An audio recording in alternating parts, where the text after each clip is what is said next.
Après avoir vu la seconde voie, celle de la philosophie, nous allons parler aujourd'hui de la troisième voie, celle de la science. La question de Dieu est naturellement centrale dans notre recherche, mais pour que celle-ci soit posée de manière crédible, au stade où nous sommes parvenus, il est nécessaire d'éviter immédiatement l'assimilation entre cet être et ce qui par prudence a été désigné sous le terme, certes un peu vague, d'au-delà. Cette précaution est essentielle car la réalité transcendante à laquelle nous sommes obligés de nous référer pour fournir l'explication de l'existence de l'homme et du monde dépasse toutes nos catégories humaines.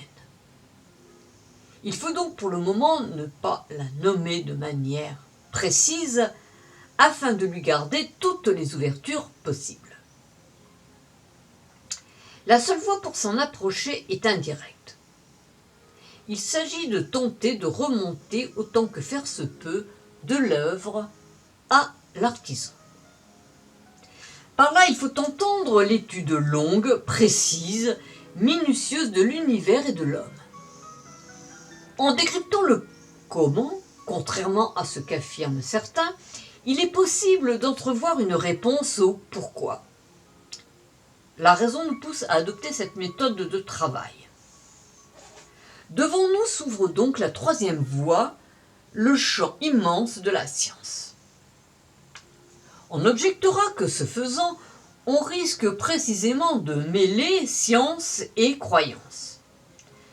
C'était vrai jusqu'à ces dernières décennies dans la mesure où la plupart des scientifiques considéraient que la seule réalité était celle de l'observable, du physico-chimique. Il n'en va plus de même aujourd'hui. Le doute au moins s'est installé dans l'esprit de nombreux savants. L'appréhension, sinon la parfaite compréhension des confins ultimes, a ébranlé bien des certitudes.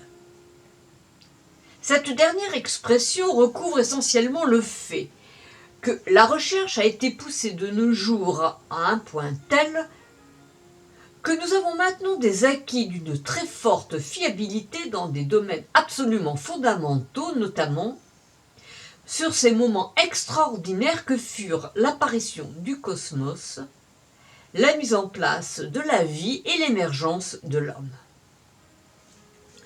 De ces trois révélations scientifiques, la première est évidemment la plus déterminante. Le surgissement du cosmos qui se produisit, estime-t-on, il y a peu moins de 14 milliards d'années. À la limite primordiale du temps et de l'énergie que seul peut appréhender le langage mathématique, les premiers éléments constitutifs de la matière sont apparus. C'est la fameuse théorie du Big Bang assez bien étayée encore qu'elle ait donné lieu à des images ou des comparaisons dont il est bon de se méfier.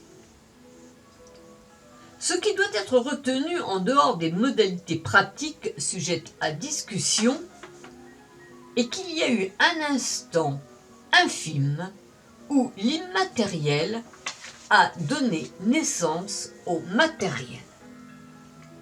Ce passage, objectivement hors d'atteinte, ne peut cependant être nié.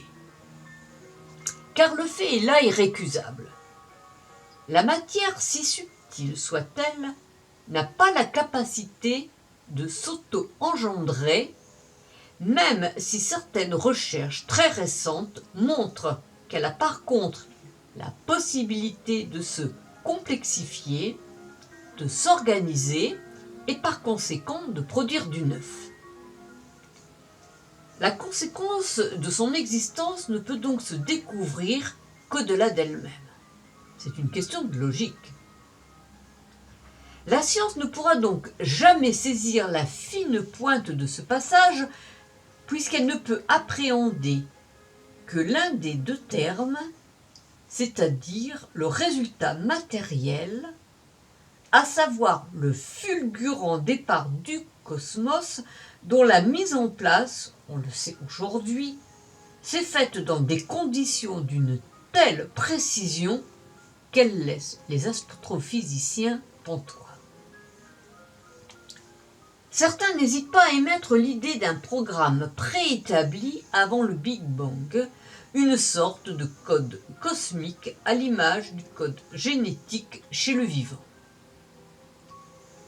Une objection se présente toutefois.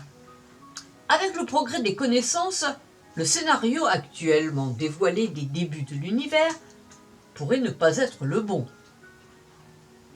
Argument qu'on ne peut exclure, mais peu convaincant dans la mesure où cette vision moderne n'est pas basée, comme ses devancières, sur de pures spéculations, mais sur des observations scientifiques de très haut niveau.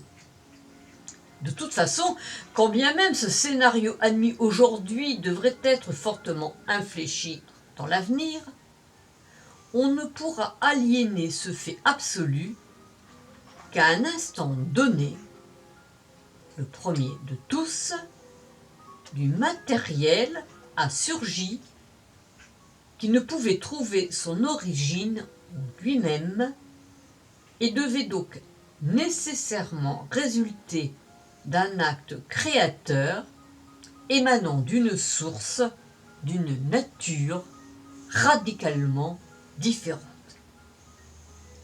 Cela évidemment entraîne une conséquence d'une portée considérable. La source immatérielle de l'univers n'a pu provoquer la constitution de celui-ci par inadvertance. C'est une donnée capitale, tout le reste en dépend.